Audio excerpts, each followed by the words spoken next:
haven't been watching an historical event or one of your favorite TV horse operas, actually, you just witnessed one of the highlights of Florida's most entertaining, fun-filled attractions, Six Gun Territory, where you become part of the old frontier.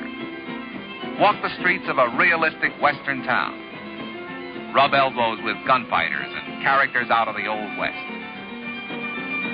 Today, let's visit Six Gun Territory, located just east of Ocala, near Florida's famous Silver Springs. Since automobiles have no place on the frontier, visitors leave their cars on the huge parking lot. Thrills and excitement begin as soon as you have your ticket to ride the Frontier Express, a steam-powered iron horse, or the gondola sky ride. Some visitors like to ride the iron horse and others prefer the gondola sky ride. Through the magic of the color movie camera, we will try both. The gondola sky ride is one of the highest sky rides in the country. The ride whisks passengers from ground level to a height of 164 feet, 12 stories high, in just a few moments. The gondola sky ride, which was especially ordered from Italy, gives tourists a bird's-eye view of Ocala and Silver Springs. 7 giant towers support the gondolas, and the ride lasts 5 minutes. Although most people ride the Frontier Express one way and the sky ride the other, many want the thrill of riding the gondola sky ride both ways.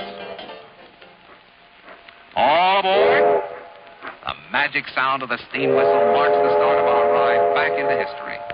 Back to the days of the Roaring West 100 years ago. Like everything else at this ghost town of the Old West, our train is an authentic wood-burning, steam-powered iron horse, fashioned after those used in the winning of the great frontier. Quaint as it may seem, we nevertheless travel more comfortably than by wagon train. Of course, our forefathers didn't have time or facilities with which to record their adventures on film as you do. Just staying alive proved to be a full-time job. Our engineer takes no chances and pours on the coal. Up ahead, there have been reports of trouble today between the Indians and the sodbusters. Looks like we're in luck. They have their hands full at the moment and will soon arrive at Ghost Town. Suddenly we're there, Six Gun Territory, and we're surprised to learn there are over 40 buildings, all fashioned of materials used in the Old West. Buildings range from the much-needed marshal's office to the church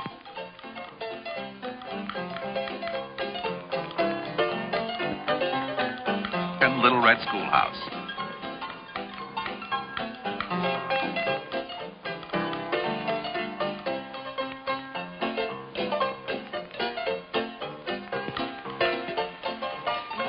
Each building may be visited as their interiors are replicas of the ancient architecture.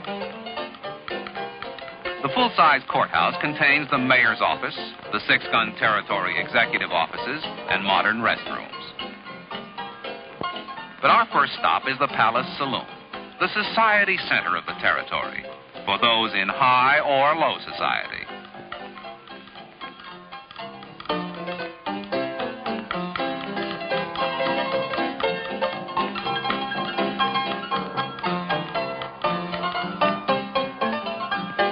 What with all the shooting and ruckus, it's sometimes hard to keep a piano in tune, but the patrons don't mind.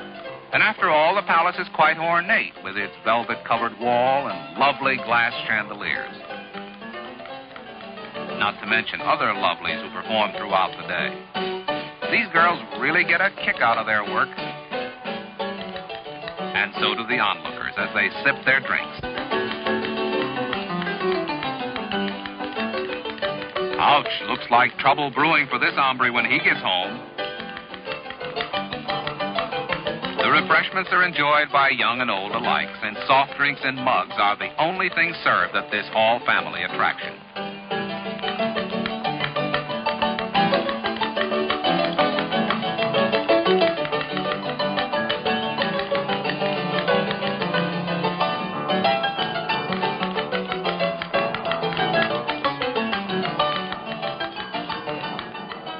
Meanwhile, in another part of Six Gun, 2 trail-hardened desperados have sneaked into the backside of town. They're bent on getting rid of the marshal. Our marshal is a reformed bad man himself, and he knows how to handle such situations. He's the famous Sundance Kid, about to begin another day at 6 Gun. He had given these 2 a choice of leaving town or being run out for good. Having been one of them in the past, the marshal suspects what he must do. But this is one task the marshal doesn't welcome, because the men he's about to face belong to the gang of El Diablo, his former saddlemate. Both of these young men have had to throw away several guns because there wasn't enough room left on the handles for more notches.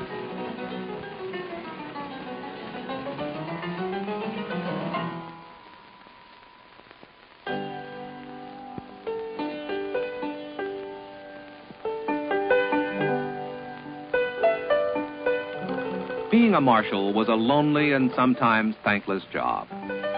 $35 a month, all the ammunition you need, and a bunk at the jail seemed to be small compensation for facing men like these, except to Sundance and others like him, without whom the West could not have been settled.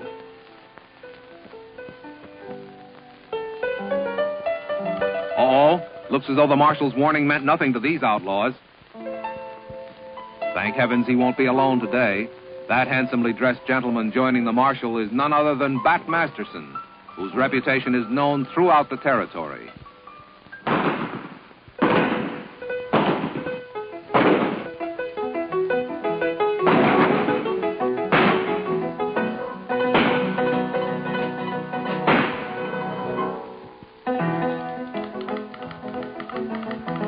At last the man bites the dust. The marshal breathes a sigh of relief, but little does he know the crafty El Diablo has tricked him and issues a challenge which can't be overlooked. These 2 men who once shared the same campfire, drank coffee from the same tin cup, and stood side by side against overwhelming odds, are now on opposite sides of the law. The marshal had but one choice. Bat Masterson has taken the bullet intended for the marshal when El Diablo was hit. The legends of the West are filled with such odd quirks of fate. But wait, El Diablo is down, but he's not out. Not quite yet. And the marshal has his back turned. Hold on, what's that? Another one with a vengeance against our marshal. El Diablo makes his choice, saving his old friend. But in the interim, the Sundance Kid thought that El Diablo was shooting at him, and he turned and fired once again. Now he realizes what has happened. El Diablo was protecting him, and he shot his friend.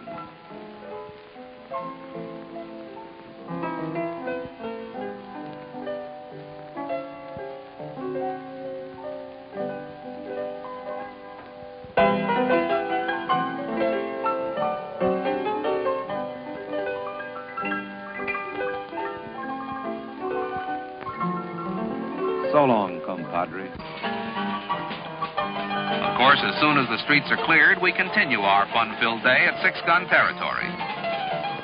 A territory this remote in the 1880s most always had an outpost of federal soldiers nearby. And of course, there were Indians, too. Here at 6 Gun, their rhythmic dancing adds color to our day.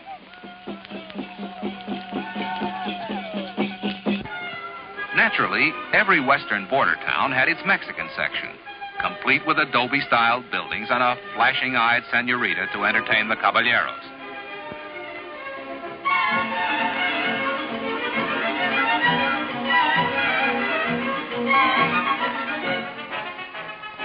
For many years, the only source of news came from passing strangers riding through. Then, as a town grew, someone would always open a newspaper office. But a town knew it had really arrived when it acquired a bank of its own, such as the one here at 6.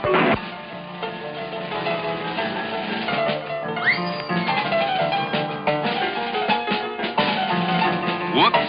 They're at it again, folks. Never fear. The marshal always arrives in the nick of time to put a halt to such goings-on. This sort of thing goes on all day. And even though we can't recommend you're putting your savings here, you can nevertheless bank on having a bang-up time always at Six Gun Territory. The last one to let you down in our town is Digger the Undertaker, a man who has been known to take the measure of some of the most notorious gunfighters in the West. His fee is $15, hats, belt buckles, and a chance to put his best foot forward when the customer happens to have worn a size 9. So this is how it is at Six Gun Territory. We hope you've enjoyed your guided tour with its blazing guns and thundering hoofs.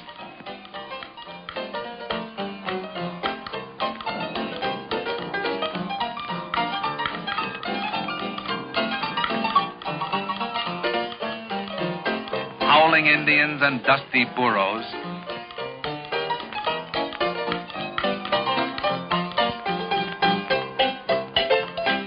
Red satin ladies and the tinkling Nickelodeons.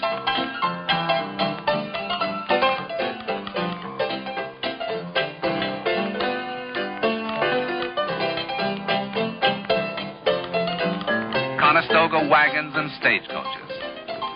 And don't forget those magic words, all aboard, which starts you on your train ride.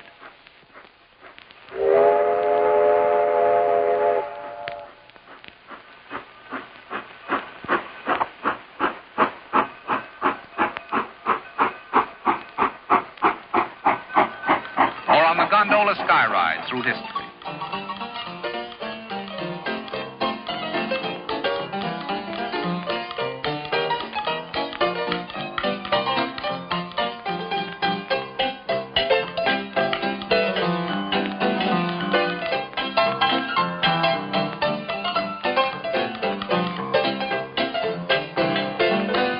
Six Gun Territory is truly a ghost town of the Old West, living again on Highway 40 between Ocala and Silver Springs, Florida.